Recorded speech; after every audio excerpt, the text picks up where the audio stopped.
I hope nobody signs on. I'm filling a quota here. I promised that I was going to drop a video or a music related or not.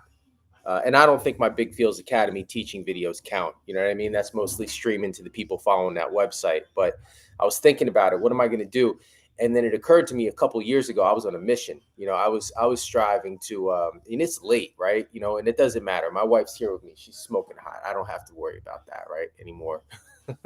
It's late, and I was thinking about my kids and how I started a little trend on the website about 8 years ago.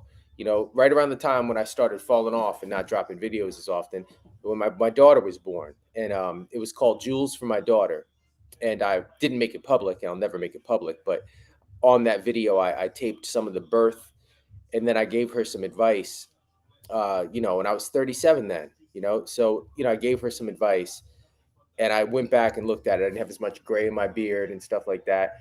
Otherwise it kind of looked the same, but I let her see just like a little bit of it, and she kind of felt like I was talking to her when she was still just an infant and she couldn't understand the damn thing.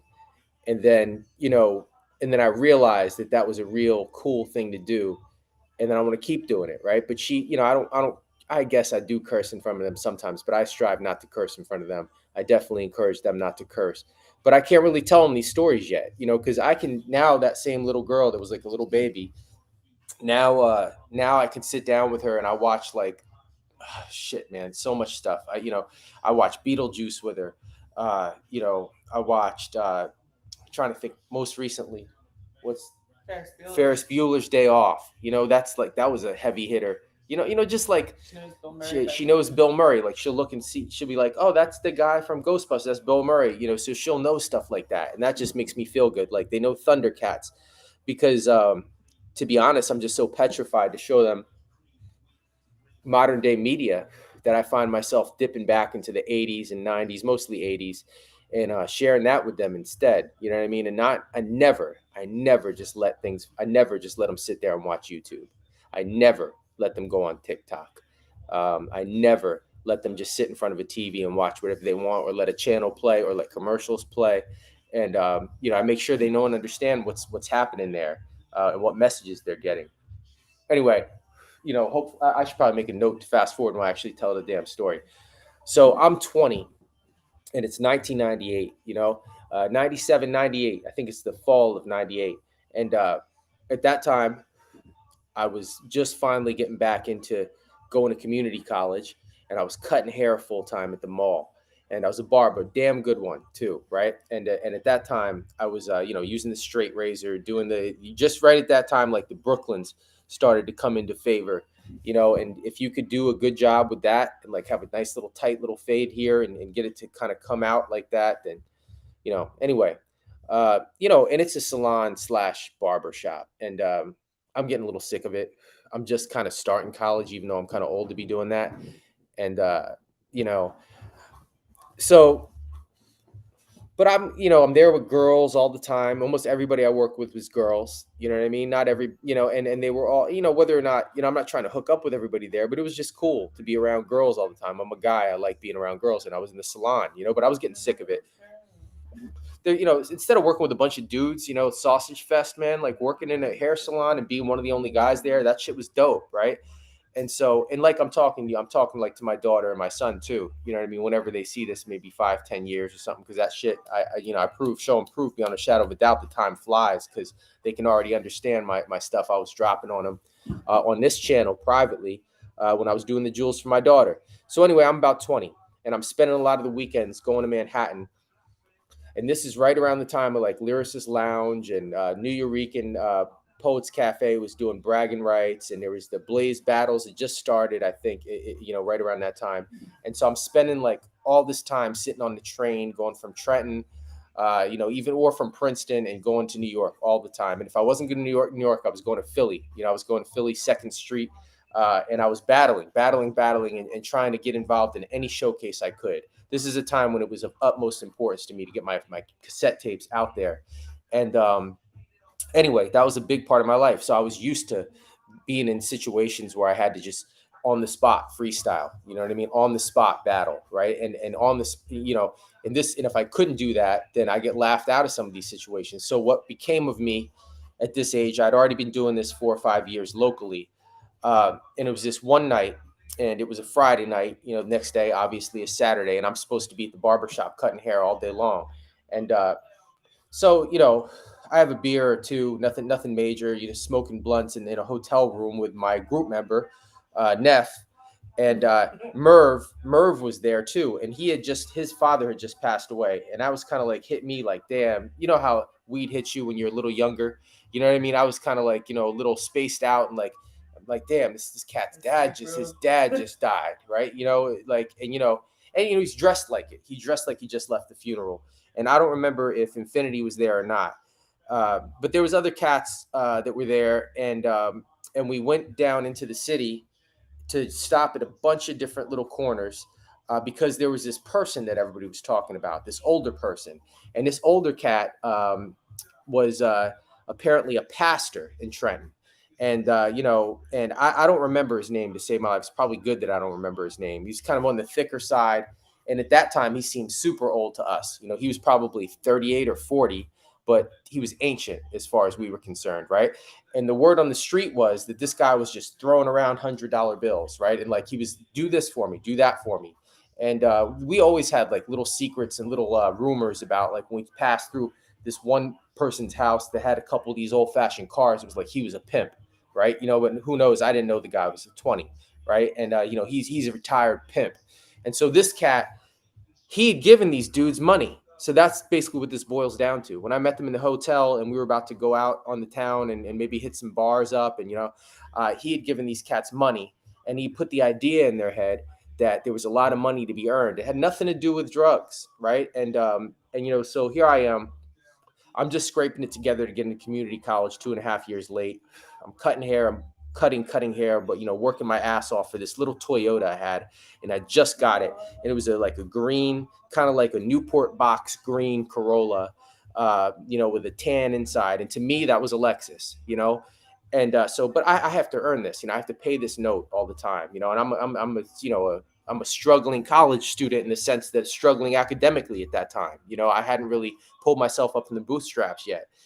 And I was getting sick of this shit. I was working so hard, and I was making more money than my friends that were doing like jobs at the mall, because it was a trade, but I wasn't, really caking up like that, So anyway, so here I am in the hotel room about to hit the streets with these guys. I've got a special brew. This is around the time when Method Man and Redman had the advertisements, a special brew with them on the cover. This is like right around the Cisco days, the Mad Dog 2020 days, the Boone's Farm days, but then they had special brew, St. Ides with all these different flavors.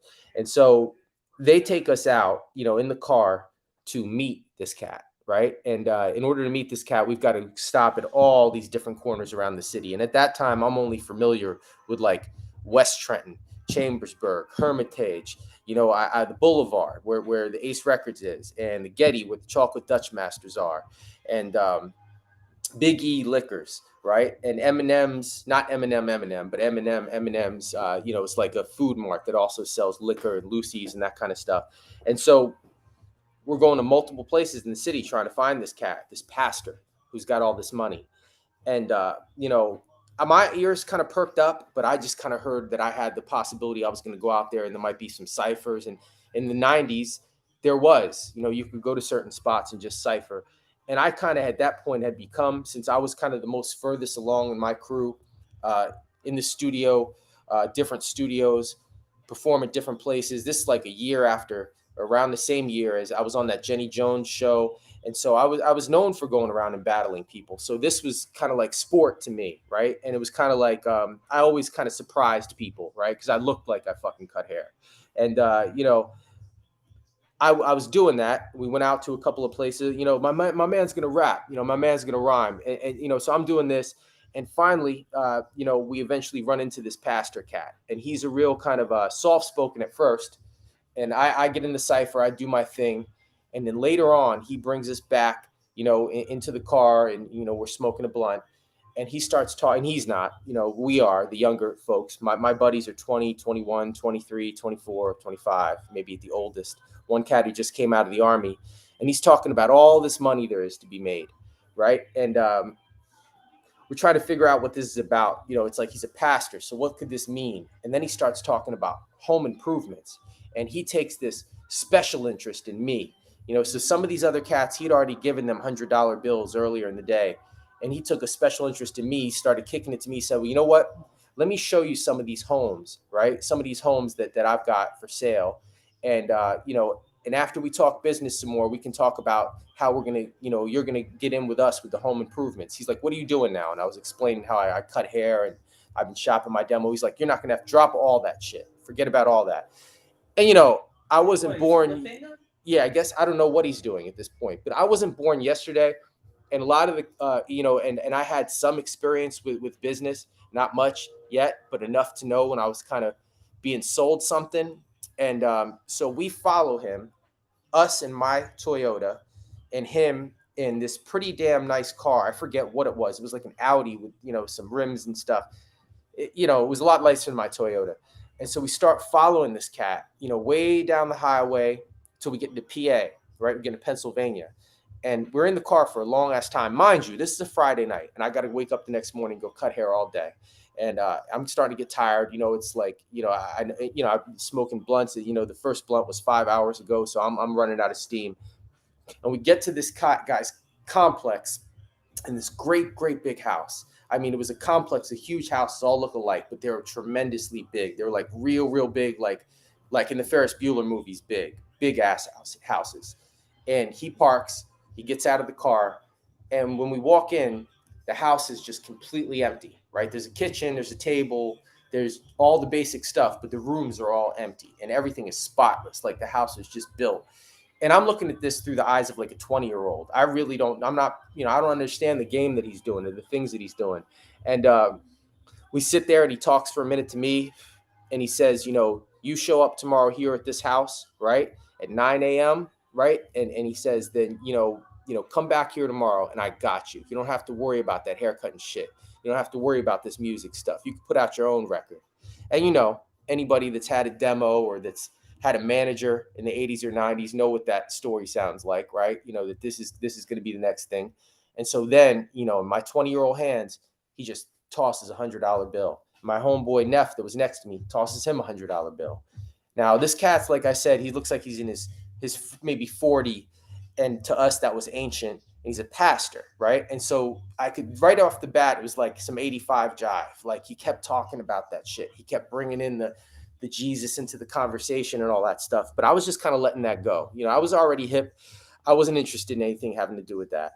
But at the same time, he seemed like he just handed us $100 bill each, right? He says, "You'll be back here tomorrow at 9 o'clock." And I thought he was talking to both of us. I was like, "Oh, all right, man, I can spend the day working with my homeboy, and we'll this will be fun, right?" And then he's like, "No, I want you back," right? And so I get home, and I call. This is gonna sound crazy, but I call my Jehovah's Witness friend, and the reason I did that is because this I noticed, because he was very mindful about money, even at like 20. I was working hard, but he was working hard, and somehow he had saved a whole lot more than me, right? And I knew that he wasn't really college minded, but he wasn't going to go study some shit in college. But he was doing these construction jobs that he was running by that age. And so I said, "Hey, man, this dude just approached me and said that he's got all kinds of money for me if I can fill this role, right?" And being a young person, just getting into damn community college, looking years ahead before I can make any kind of real money, I thought, whatever it is, I'm far away from that. So he's like, "I don't really know what to say to you about here. It sounds like something to do with real estate." And so I call out the next morning at 8:30 a.m., and nobody's there. There's an answering machine. So I've got to call again later while I'm on this job. And I get dressed in decent clothes. I wore like a button-down shirt and some slacks. And I show up there, and he's like, "Perfect," right? I get into the same the same house in that complex that I was at the day before. He's like, "Now listen to me." He's like, "You're the boss's son." And I'm like, "Wait, where's this going? I'm not the boss's son." He's like, "No, you were the boss's son," right? And do you see where this is going at all?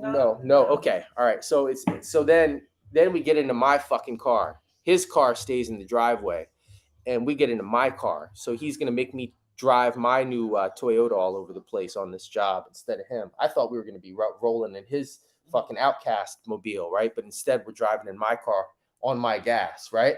And so I'm like, where are we gonna be going, man? And he's like, well, we got to stop in the town first, and we got to stop. So we stop at his church, right? And he just got to run in real quick to his church. Yeah, right. And then next door, there's a place that sells like breakfasts, like with 18 types of bacon and pork. So he had like a big, this fucking thing. It looked like, in West Side Story, when Tony's bringing the soda bottles out and shit like that, it's like with to riff and talking to him and singing. He had this huge breakfast pork platter, and he brought it into my damn new car. The smell, and I'm a vegetarian at this time, right? And so the smell of this is all in the car. And he's yeah, I'm still a vegetarian, but at the time I had become a vegetarian like maybe a year or so prior. So this was especially offensive to me. It was a new car. And this dude, he just starts shoveling, he starts eating this really, really odoriferous breakfast right next to me in the car, ketchup, everything all over the place. And just not some shit I would do in somebody else's car, especially. And so we got to go to Newark. So, man, I thought that I was going to be in PA or something. And so he tells me to drive to Newark, and then he starts getting on the jack. And this was a big thing back then, to have a cell phone or something, to have a beeper and a cell phone. And so he stopped at the church, stopped to get his breakfast, and now he takes me out to Newark. And I don't know Newark all that well. I mean, I know the spots that I would go to for music, and I know where a couple of folks live, but I don't know the damn names of the streets and stuff. So he's telling me to drive to XYZ. I've already got to get gas because I didn't come with a full tank thinking I wasn't going to be taking my car. So I stop and get gas. He's like, okay, we're going to meet my people there. And so when we go meet his people in Newark, there's another carload of folks. And this lady comes out in like this seriously elegant dress. And, and she's hanging out with a dude. Another guy's got a camera with him. And then there's another dude who looks like he's just there to like lift shit or paint something, right? Like a service, like I don't know, a handyman or something. And so this whole thing kind of sucks, right? Because I'm already kind of feeling a little shitty, like a little cheap about the fact that I'm driving around my car, that this guy's, got the pork platter in the passenger seat, and that I got to be a boss. It's a ways. It's like 45 minutes, 50 minutes if you're fortunate. And also this boss's son thing. He waits till we get to this person's house, the first stop, and he says, "You got to be the boss's son," right? And so I don't know what he means by that. And so what he explains to me, what he's selling is some kind of home improvement. I want to say scheme. I don't know what it is, but like a home improvement package to like old folks that are maybe being taken care of at least partially by the state, right? They're on some kind of a, so we're in, a fixed income situation. They're all very elderly. All the people that he brought me to that day were very elderly. And so this poor lady comes in, and he starts talking about things that the boss is promising with this package if she signs off on it. And I'm watching, I don't feel real good about this, right? But I'm like, well, he's a pastor. I've never been in a damn church. So it's like he's a pastor, he's a preacher, and I'm thinking, well, how much would he really be doing this, and why would he be confiding in me if this is some kind of scheme? Because I'm a stranger, right? I'm an unknown. Why would he be doing this? And then all of a sudden it points to me. He's like, well, the boss's son will tell you, right? And he just kind of looks at me, and in that moment, I'm like, fuck, this guy wants me to riff. Like, he wants me to just start talking about my dad and how things work. He just wanted me to start freestyling. So, and I wasn't good at that. And I also didn't feel good about it. But I was in that moment, and I had to start trying to come up with something. And so I choked my way through it to the poor old lady. And then we left. And then, the house was kind of a wreck. Inside the house, it looked like very worn down. Like, it looked like this person that lived there was trying really hard to take care of it, but like all the fundamental things about it, like, were falling apart. And the furniture was real old. And it's not like somebody, you go to their house and it's like even in their 40s or so. This was an elderly person, and so they were really trying to keep it together in there. And he was selling them a dream, and I felt like shit after I left there. And then my mind started going back to the hair salon, right? With all the pretty girls, shit, even fives and sixes were better than this, right? And and all the customers I could just sit and talk to, and I got a license and a trade, and I'm trying to kind of get a quick buck, buying a dream that he sold to these dudes that I was hanging out with, right? But now I'm in, right? So he's introducing me to these other people. So I got the lady in the elegant dress. I got Mr. Fix It. I got the other person with the camera, and I got the pastor with the pork platter, right? And then we're going to the next house, and then we walk in, and there's another elderly person and their elderly spouse, and he starts striving to sell them the home improvement package, right? So he's saying what can be changed and what can be fixed if they sign off on this. So I don't understand the mechanics of how this is working or how he's caking off of this, but I just kind of knew that it was a shitty kind of scheme kind of situation, and I had somehow gotten caught up in the middle of it. And so now once again he's like, well, talk to the boss's son, right? And so just once again, like he saw me do that Friday night, I had to freestyle, right? In the sense that I had to just kind of come up with an explanation for what was going on off the top of my head. And I didn't like it. So by the time we got to like the fourth and fifth house, I had already made up in my mind. I called the job and said, hey, I couldn't come in today. I wasn't feeling well. I didn't like that, but I just had to say that. And they knew I was full of shit because and so here I am thinking I could just be standing behind that chair, cutting an Indian's dude's hair, with like a medium haircut, and like just be happy as any old day at the Quaker Bridge Mall. But instead, I'm out in Newark, going from house to house to house, deceiving elderly people with the pastor. And so I had already made up in my mind that this was it. But he had felt like he had got his golden goose, right? This was my 8 Mile, and like the boss's son was going to be my role, and he was making big plans for the future. And I didn't have a cell phone back then, so I couldn't really. I had to stop to make those phone calls. And so next thing, he takes me to some kind of other house. And now instead of trying to sell the home improvements, we're doing the home improvements, right? So I had to like loosen up my shit and get out there. And I'm like lifting old furniture out of these people's cribs. Yes, in the same cribs as I was the boss's son. I've got to be the other fix it. So I'm lifting up all this crazy shit out of this person's house. Help it with the other guy helping me, and the lady in the elegant dress is even doing her part and all this shit. And I just felt like I was caught up in like a real, just a real like, one of those 60s shape sitcoms where you're playing a bunch of different roles. Yeah. Actor, different roles. Yeah. And so so I couldn't wait to get out of there. And I didn't want to tell him. I got cold feet. I was only 20. I didn't. And this dude was twice my age. He's throwing $100 bills around the room, and he didn't pay me that day. So he paid me the first night for just showing up at that empty building, but then he didn't pay me the day where I spent all day long deceiving elderly people. And so what I did was that I talked to my Jehovah's Witness friend again. I said, hey, man, you steered me wrong, G. I was like, I look to you for anything about construction, and you gave me the wrong. It was Ben. Yeah, it was Ben. And anyway, so nobody's going to know. That doesn't matter. But you never got paid? No, I didn't get paid. Yes, you should find him now. No, here's the worst part. Because all this psychological trauma, he knew exactly what he was doing. When I left that, I had to drive my car back to that fucking empty building again so he could get it into his, like, his pimped out Audi. And here's what he does. He takes like 6 boxes of flyers or of papers of some sort about his home improvement business, and he puts them in the back of my car, right? So for the next time. Right. So he says for the next time. So I would have had to tell him I'm never coming back on the spot in order to get paid. Right. And I didn't really have it in me to do that. Right. Because I had the lady with the elegant dress. I had the cameraman. I had Mr. Fix It. And I had the pastor with the pork platter all in front of me after a hard day's work. And I wasn't ready to tell him that I was out. Right.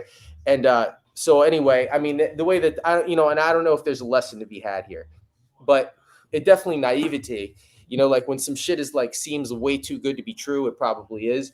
And, I also felt like shit at the role that I played, but I realized that was just a drop in the bucket. This was like his thing.